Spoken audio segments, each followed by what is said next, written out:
मेरे साथ में अभिषेक सर है, जो अभी 67वीं बीपीएससी का जो रिजल्ट आया था उसमें 23 रैंक है। तो सर, सबसे पहले हमारे चैनल पे आने के लिए आपको बहुत बहुत धन्यवाद। धन्यवाद, आपने हमें मौका दिया है। तो सर, सबसे पहले आप ये बताइए कि आप ऑलरेडी सिलेक्टेड हैं बीपीएससी में, उसके बावजूद भी आप इंटरव्यू दे रहे हैं यूपीएससी का, तो आप वहाँ भी अच्छा कर सकते थे, फिर यहाँ आना कैसे हुआ? देखिए, जो स्टेट लेवल की सर्विसेज होती है उनमें अपनी वो लिमिटेशंस होती हैं। जी। तो हमारी बातचीत भी हुई सीनियर से, सर्विंग ऑफिसर से भी, जो कि अभी करंटली एसडीएम भी हैं। तो उन्होंने कहा कि अगर अपॉर्चुनिटी मिली है और है करने की इच्छा तो आईएएस भी किया जा सकता है। तो सर, आपका एजुकेशन बैकग्राउंड क्या रहा है सर? तो हम बोकारो स्टील सिटी से हैं एंड वहीं डीपीएस बोकारो से मेरी पढ़ाई हुई है। फिर इंजीनियरिंग की है बीआईटी मेस्ट्रा से, और उसके बाद 2 साल काम किया। 2020 में मैंने जॉब छोड़ के फिर सिविल सर्विस की तैयारी चालू कर दी, और ये मेरा तीसरा अटेम्प्ट है। तो ये आपका सेल्फ स्टडी था या फिर इससे पहले कहीं आपने कोचिंग ली, या फिर आपने कैसे, या कोई गूगल का सहारा लिया, फिर यूट्यूब का, आपने किस तरीके से प्रिपरेशन किया? तो फर्स्ट ईयर जब जॉब छोड़ा तो कोचिंग लिया था 1 साल बैंगलोर में, और फिर उसके बाद से तो सेल्फ स्टडी है पूरा। बीपीएससी के लिए भी मैंने टेस्ट सीरीज ही लिया था, ऐसे कोई ज़रूरत नहीं पड़ी कोचिंग की। जी जी सर। और सर, अभी आप इंटरव्यू दे के आए, तो सर आपका क्वेश्चन किस पे चला? डेफ पे चला या आपके जो ऑप्शनल है, ऑप्शनल क्या था सर आपके? सोशोलॉजी। आपके ऑप्शनल सोशोलॉजी पे चला या फिर प्योरली डेफ पे चला? मिक्स बोल सकते हैं, 70% डैफ और 30% बाकी सब। तो डैफ से मेरा वही बोकारो स्टील सिटी से, तो स्टील का इम्पोर्टेंस, बोकारो में जो स्टील प्लांट्स हैं वो कहाँ हैं, क्या हैं जी, कौन सी 5 ईयर प्लान के तहत उनका निर्माण हुआ था जी। फिर सोशियोलॉजी से 1-2 कॉन्सेप्ट्स, जैसे फंक्शनिज्म हो गया, न्यू फंक्शनिज्म हो गया जी, टोटलिटेरियनिज्म करके कॉन्सेप्ट होता है वो पूछा गया। और वही हॉबी से 1-2 सवाल, और करंट अफेयर्स से 1-2 सवाल, वो थोड़ा रेड सी का इशू। हाँ जी, अभी जो चल रहा है जी। और रेड सी का इशू के लिए फिर ऑल्टरनेटिव्स क्या हैं, साउथ ईस्ट एशिया, बिम्स्टेक, ये सब पे एक दो इजराइल या हमास ऐसा कुछ है नहीं, ये वो जो वॉर वाले फ्रंट्स थे उससे नहीं पूछा गया कुछ जी। तो हॉबीज में अभी आपने बताया, तो हॉबीज में आपकी हॉबीज क्या थी? देखिए, हमारी हॉबीज वही एनिमे देखना है और सिटकॉम्स देखते हैं, ऑडियो बुक्स सुनना पसंद है। तो ऑडियो बुक से एक सवाल था कि कौन कौन से आप ऑडियो बुक सुनते हैं। तो यूपीएससी पैनल में जो मेंबर्स रहे या फिर जो मैं अध्यक्ष रहे, उनकी बात करूं, तो किस तरीके से आपसे इंस्पायर हुए आप, क्योंकि आप सेलेक्टेड हैं तो कहीं ना कहीं उसका बेनिफिट आपको मिलता है, तो क्या आपको ऐसा कहीं दिखा कि आपको बेनिफिट मिलेगा? देखिए, वो तो हमारे हाथ में नहीं है, हम उनकी मन की बात पढ़ तो नहीं सकते हैं, बट उन्होंने बस सिलेक्शन के बेसिस पे ना ऐसे कोई कॉन्ग्रेचुलेट भी नहीं किया, और ऐसे मतलब ना वो न्यूट्रल थे, ना पॉजिटिव ना नेगेटिव। एक क्वेश्चन बस सिलेक्शन के बेसिस पे था कि अगर आप बिहार में ऑलरेडी हैं और आपको हम आईपीएस मणिपुर कैडर मिल जाता है जी, तो आप कौन सा चूज़ करेंगे, ऑनेस्टली बताइएगा। तो हमने सोचा, फिर बोला कि सर मणिपुर में चैलेंजेस तो काफ़ी हैं, बट फिर भी IPS in Manipur would be my preference. तो कहीं ना कहीं उनके जो, मुझे ऐसा लग रहा है, हिंट से कहीं ना कहीं लग रहा है कि मतलब आपको आईपीएस की तरफ ले जाना चाह रहे हैं, ऐसा जिस तरीके से आप बोल रहे हैं। उनके हाथ में है, जो मिल जाए हम तो खुश रहेंगे। तो आपकी अभी बुक की बात करूँ तो आपने बताया कि 1 साल कोचिंग किया, उसके बाद सेल्फ स्टडी, तो आपने कौन सी ऐसी बुक, एनसीईआरटी से लेके एडवांस बुक तक, आपने पहले एनसीईआरटी किया या फिर एडवांस किया, आपने कैसे प्रिपरेशन किया? देखिए, एनसीईआरटीज़ 2 तरह की अप्रोच होती है एनसीईआरटी के लिए। एक, अगर आपका स्कूल में उतना रुझान नहीं रहा था पढ़ाई में, तो आपको एनसीईआरटी बेसिक्स से पढ़नी होगी। हमारा ठीक ठाक रुझान था, तो हमने जो बेयर मिनिमम एसेंशियल्स माने जाती हैं, ज्योग्राफी की 11th-12th हो गई, और आपकी एंशिएंट हिस्ट्री हो गई, और आर्ट एंड कल्चर की एनसीईआरटी हो गई, इन्हीं सब एनसीईआरटीज़ को पढ़ा है, बाकी सब हमने पढ़ा नहीं है। और बाकी जो बुक लिस्ट है वो तो अब सर जग ज़ाहिर है एक तरीके से, तो सब वही बात बोलते हैं, हमने भी वही किया है। और करेंटली थोड़ा जो प्री इस बार का हुआ है 23 में, उसके वजह से थोड़ा चेंज आएगा। ऐसे कुछ रिवोल्यूशनाइज नहीं होगा पढ़ाई, आपको पढ़नी वही चीज़ें हैं, थोड़ा आपको जो अप्रोच है क्वेश्चन सॉल्विंग के टाइम वो बस बदलना होगा। वैसे रिसोर्सेज अगर कोई तैयारी कर रहे हैं तो उन्हीं रिसोर्सेज से काम बिल्कुल चलाया जा सकता है। तो क्या इस बार भी आप फिर से प्रीलिम्स देंगे भाई, अभी क्योंकि रिजल्ट हो सकता है, कब आया, फॉर्म डालेंगे क्या इस बार? देखिए, फॉर्म तो सभी डाल देते हैं जी, और तैयारी भी चालू कर देते हैं। भगवान की इच्छा हुई तो नौबत ना आए देने की, हम तो यही प्रार्थना करेंगे बस। बाकी अब तो अभी मेन सेंस और राइटिंग की बात करें कि आपने कोई कोचिंग, ऐसा कोई टेस्ट सीरीज लगाया, फिर आपने फ्लो चार्ट, डायग्राम या प्रोस कॉन्स, आपने मेंस को किस तरीके से अपने कॉपी में पिरोया? जी, तो देखिए, मेंस आंसर राइटिंग के 3 मुख्य सूत्र हैं। पहला, आपको प्लान करना होगा, बहुत अच्छे से प्लान करना होगा। मेरा प्लान जो था वो आप कह सकते हो कि जब से प्री का रिज़ल्ट निकला और जिस दिन मेरे को मेंस का एग्ज़ाम लिखना है, हर दिन मेरे को किस में क्या करना है उसमें बटा हुआ था। जी। ए दूसरा, आपको फिर नोट्स पे ध्यान जाना चाहिए कि अगर आपके पास नोट्स नहीं है तो आप बना लो, और सिलेबस वाइज बनाना है, पीवाईक्यू को ध्यान में रखते हुए। दूसरी प्रमुख बात ये हो गई। तीसरी प्रमुख बात है लिखना। जब तक आप लिखेंगे नहीं तब तक आपका मेंस उतना अच्छा नहीं जा पाएगा। आप कितना भी पढ़ लीजिए, जब तक उस पेपर पे आपको उतारने की क्षमता नहीं है तब तक आप नहीं उतार सकते हैं। तो इन चीज़ों को रखने के लिए देखिए, टेस्ट सीरीज़ तो लगानी पड़ती है। जी, तो जी। टेस्ट सीरीज़ हमने भी लगाई, एक ही लगाई, एक ऑप्शनल की लगाई, एक जीएस की लगाई, और जीएस वाले में से इंक्लूडेड था।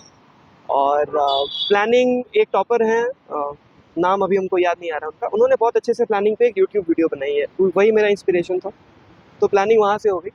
और नोट्स के लिए आप बहुत सारे रिसोर्सेज आ चुके हैं। प्रीवियस ईयर्स के टॉपर्स के नोट्स खुद भी हैं। उसके साथ ओनली आईएएस का एक उन्होंने कंपाइलेशन निकाला है वर्ड बाय वर्ड प्रहार के लिए, तो वो प्रहार भी बहुत अच्छा है। तो इन सब को लेके मेंस का प्रिपरेशन ठीक ठाक हो गया, क्लियर भी हुआ। तो अब देखिए जी। फाइनल हो जाएगा तो और सॉलिड बता सकते हैं कि क्या करना नहीं करना है। बट हाँ, मोटे मोटे तौर पे ये 3 चीज़ें आपको ध्यान में रखनी है। अभी आपने पीआईक्यू बताया, तो क्या जी। पीआईक्यू मतलब आपने बताया कि बी पे हम पीआईक्यू को रखते हैं, तो कैसा कितना रोल रहा आपके पीआईक्यू में? देखिए, पीवाईक्यू अगर बोला जाए थोड़ी ठेठ भाषा में तो माई बाप है। मैं जी, जी। एकदम मतलब पीवाईक्यू से बाहर आपको जाना नहीं है। तो पीवाईक्यू से बाहर आपको जाना नहीं है, और पीवाईक्यू आपका वो गाइडिंग लाइट है। उस पे कमांड हो जाए एक बार, तो आप बाहर की चीज़ों को देख सकते हैं, समझ सकते हैं कि अच्छा हम ये कर लिए हैं, तो फिर ये देखा जा सकता है। बट अगर आपका पीवाईक्यू ही छुआ हुआ नहीं है, जैसे मेरा जो पहला अटेम्प्ट था, पहले अटेम्प्ट में मैंने मेंस लिखा था, बट उस समय तैयारी ऐसी हो नहीं पाई थी। मेन रीज़न नहीं होने का पहला मेंस में मेरा पीवाईक्यू हम मानते हैं। पीवाईक्यू नहीं करना और ये लिखना कम लिखे थे। तो इस बार उन त्रुटियों को सुधार के पीवाईक्यू अच्छे से किया गया। उसका आप मॉडल आंसर बना लीजिए मेंस के लिए।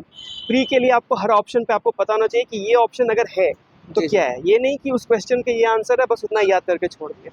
वो जो 3 ऑप्शंस है उसमें भी आपको बेसिक समझ हो जानी चाहिए कि ये है क्या। जैसे एक केमिकल्स का क्वेश्चन आ जाता है, हर साल आता है, तो उसमें एक केमिकल ऑप्शन होगा, बाकी 3 एक आंसर होगा, 3 ऑप्शंस होंगे। तो उन तीनों को भी आपको थोड़ा-थोड़ा पढ़ लेना जी, है। जी। इसी तरह सारे क्वेश्चंस के साथ करना है, तो आपकी प्री की तैयारी पीवाईक्यू से वैसे सॉर्ट हो जाएगी। मेंस में आप मॉडल आंसर्स बना लीजिए, या तो बनाइए, समय कम है तो किसी की मॉडल आंसर्स पढ़ लीजिए, उससे भी काम हो जाएगा। क्या आपने कोई मेंस, अभी आपने बताया कि मेंस में मॉडल आंसर, कोई ऐसा फ्लो चार्ट, डायग्राम या फिर मैप बेसिस, जैसे आपने बताया कि अभी रेड सी का वो चल जी। रहा है, तो अभी रेड सी का अगर इश्यू आता है तो क्या आप हमेशा दर्शा सकते हैं रेड सी को, या फिर हम फ्लो चार्ट, डायग्राम, आपने कुछ ऐसा किया था? बिल्कुल, इसको आप थंब रूल की तरह यूज़ कर सकते हैं। हिस्ट्री में आप मैप्स डालिए, ज्योग्राफी में आपको डालना ही डालना है। जी सर। तो वो आपका जो कॉन्सेप्ट है उसका क्लैरिटी दिखाएगा, ठीक है। और कुछ-कुछ क्वेश्चंस ऐसे आते हैं ज्योग्राफी में, जैसे इस बार आया था एक क्वेश्चन जो कि एक आइस फॉर्म पे था, हाँ जी, जी। वो लैंड फॉर्म पे था, ऑनलाइन फॉर्म पे था, जी सर। फ्यॉर्ड।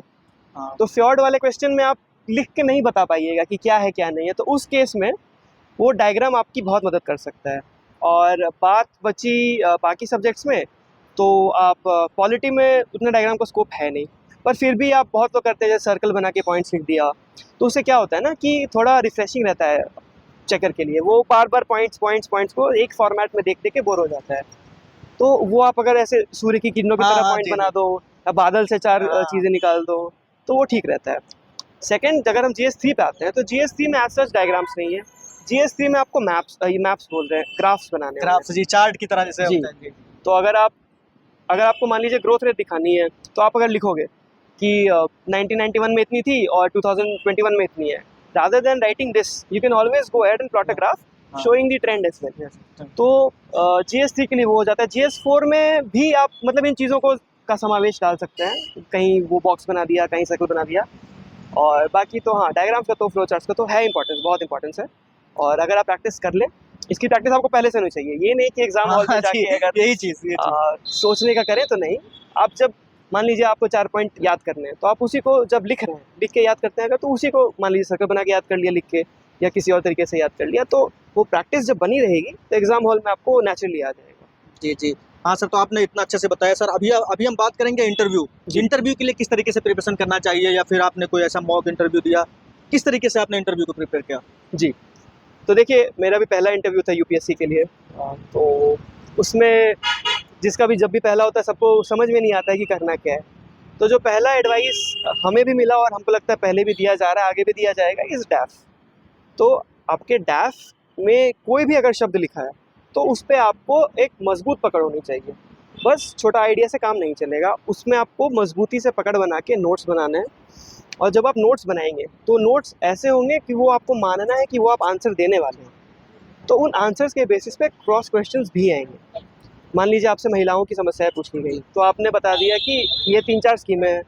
अब आपको जब नोट्स आप बना रहे हैं तभी आपको एंटीसिपेट कर लेना है कि अच्छा अगर हम ये 3 हाँ। स्कीम बोलेंगे तो मान लीजिए इस स्कीम को पकड़ के कोई सामने वाला ना कुछ पूछ दे।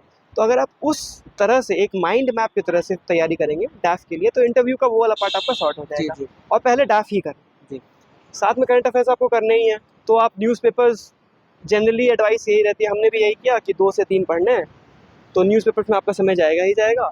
और थोड़ा आपको ओपिनियंस बना लेना है और खुद से बात करनी होगी इसमें कि आपके पास दोनों पहलू होते हैं। कभी भी जब हम तैयारी करते हैं तो हमारे पास मटेरियल दोनों का रहता है, प्रोज भी रहता है, कॉन्स भी रहता है। जी सर।